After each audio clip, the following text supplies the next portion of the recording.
नमस्कार दोस्तों, आप सभी का हमारे चैनल में स्वागत है। आज हम आपके लिए लाए हैं जीवन से जुड़े कुछ ऐसे रहस्य जो आपकी सोच बदल सकते हैं। क्या आपको पता है कि जिस गंगा को हम आज एक नदी के रूप में जानते हैं, वह केवल जलधारा नहीं बल्कि स्वयं ब्रह्मांडीय चेतना का प्रवाह है। यह कथा केवल एक नदी के पृथ्वी पर आने की नहीं है, बल्कि यह कहानी है अहंकार के पिघलने की, तपस्या की शक्ति की और उस करुणा की जिसने संपूर्ण सृष्टि को जीवन दिया। यह वही कथा है जिसमें शिव मौन हैं, फिर भी सब कुछ कह जाते हैं, जिसमें गंगा वेगवान हैं, फिर भी संयम में बंध जाती हैं। बहुत प्राचीन समय की बात है, जब पृथ्वी पर जीवन तो था, लेकिन वह पूर्ण नहीं था। नदियां थीं, पर उनमें वह पवित्रता नहीं थी जो आत्मा को शुद्ध कर सके। ऋषिमुनि तप कर रहे थे, लेकिन उन्हें वह दिव्य प्रवाह नहीं मिल पा रहा था जो उनके तप को पूर्ण कर सके। तभी जन्म हुआ एक ऐसे राजा का, जिसने अपने पूर्वजों के उद्धार के लिए स्वर्ग तक को हिला दिया। राजा भगीरथ, जिनका नाम आज भी तपस्या का पर्याय माना जाता है। उन्होंने यह जान लिया था कि उनके पूर्वजों को मोक्ष केवल एक ही माध्यम से मिल सकता है, और वह माध्यम था गंगा का पृथ्वी पर अवतरण। लेकिन गंगा कोई साधारण जलधारा नहीं थी। वे स्वर्ग में बहने वाली दिव्य शक्ति थीं। उनका वेग इतना तीव्र था कि यदि वे सीधे पृथ्वी पर आतीं, तो पृथ्वी का संतुलन नष्ट हो जाता। भगीरथ ने वर्षों तक तप किया। न भोजन, न आराम, न सुख, केवल एक ही संकल्प, गंगा को पृथ्वी पर लाना। उनकी तपस्या से ब्रह्मा प्रसन्न हुए। ब्रह्मा ने गंगा को पृथ्वी पर जाने की अनुमति तो दे दी, लेकिन साथ ही चेतावनी भी दी कि पृथ्वी उनकी तीव्रता को सहन नहीं कर पाएगी। यही वह क्षण था जब शिव का स्मरण हुआ। शिव, जो संहारक हैं, लेकिन उससे पहले संरक्षक भी हैं। जो विनाश करते हैं ताकि सृजन संभव हो सके।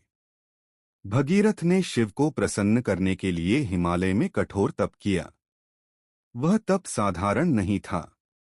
वह तप आत्मा को जला देने वाला था। समय बीतता गया, ऋतुएं बदलती रहीं, लेकिन भगीरथ का संकल्प अडिग रहा। अंततः शिव प्रसन्न हुए। उन्होंने नेत्र खोले।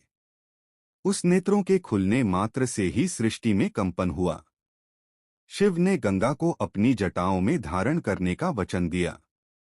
यह कोई साधारण कार्य नहीं था। यह ब्रह्मांडीय ऊर्जा को अपने भीतर समाहित करने जैसा था। जब गंगा स्वर्ग से उतरी, उनका वेग असीम था। वह गर्व से भरी थीं। उन्हें लगा कि वे अपने प्रवाह से सब कुछ बहा ले जाएंगी। लेकिन जैसे ही वे शिव की जटाओं में पहुंचीं, उनका वेग ठहर गया। जटाओं की गहराई में वे घूमती रहीं, भटकती रहीं, लेकिन बाहर नहीं निकल सकीं। यह अहंकार के पिघलने का क्षण था। शिव की जटाएं केवल बाल नहीं थीं। वे समय, तप और चेतना का विस्तार थीं। गंगा को वहीं ठहरना पड़ा, शांत होना पड़ा। जब उनका वेग नियंत्रित हुआ, तब शिव ने उन्हें धीरे धीरे पृथ्वी पर छोड़ा। वह प्रवाह जो पृथ्वी पर आया, विनाश नहीं बल्कि जीवन लेकर आया। गंगा पृथ्वी पर आईं, लेकिन केवल जल के रूप में नहीं। वे आईं संस्कार के रूप में, शुद्धि के रूप में और मोक्ष के मार्ग के रूप में। जहां जहां गंगा का प्रवाह पहुंचा, वहां जीवन फला फूला। भूमि उपजाऊ बनी, मनुष्य का चित्त शांत हुआ और आत्मा को दिशा मिली। गंगा का प्रवाह केवल बाहर नहीं बहता, वह भीतर भी बहता है। जब मनुष्य अपने भीतर के अहंकार को छोड़ता है, तब उसके भीतर भी गंगा प्रवाहित होती है। यही कारण है कि गंगा में स्नान को केवल शारीरिक शुद्धि नहीं माना गया, बल्कि मानसिक और आत्मिक शुद्धि का माध्यम कहा गया।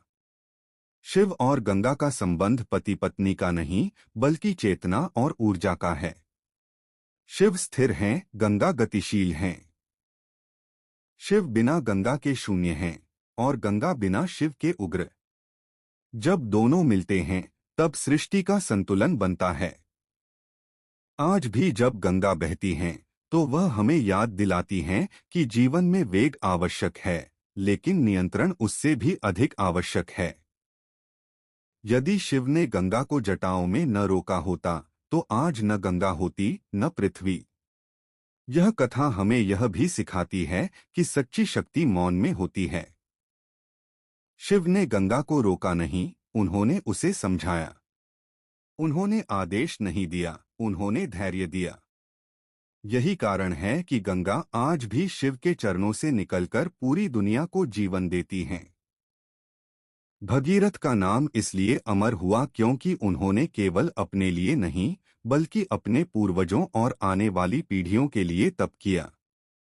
उनका तप यह संदेश देता है कि यदि संकल्प शुद्ध हो तो देवता भी मार्ग बना देते हैं। गंगा केवल अतीत की कथा नहीं है, वे आज भी बह रही हैं और हर क्षण हमें यह याद दिला रही हैं कि जीवन को बहना चाहिए, लेकिन मर्यादा के भीतर। शक्ति होनी चाहिए, लेकिन करुणा के साथ। जब मनुष्य अहंकार से भर जाता है, तब वह विनाश करता है।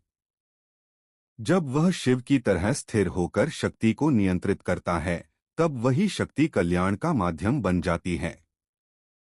यही गंगा के अवतरण की सबसे बड़ी शिक्षा है। यह कहानी केवल सुनने के लिए नहीं है, यह कहानी जीने के लिए है।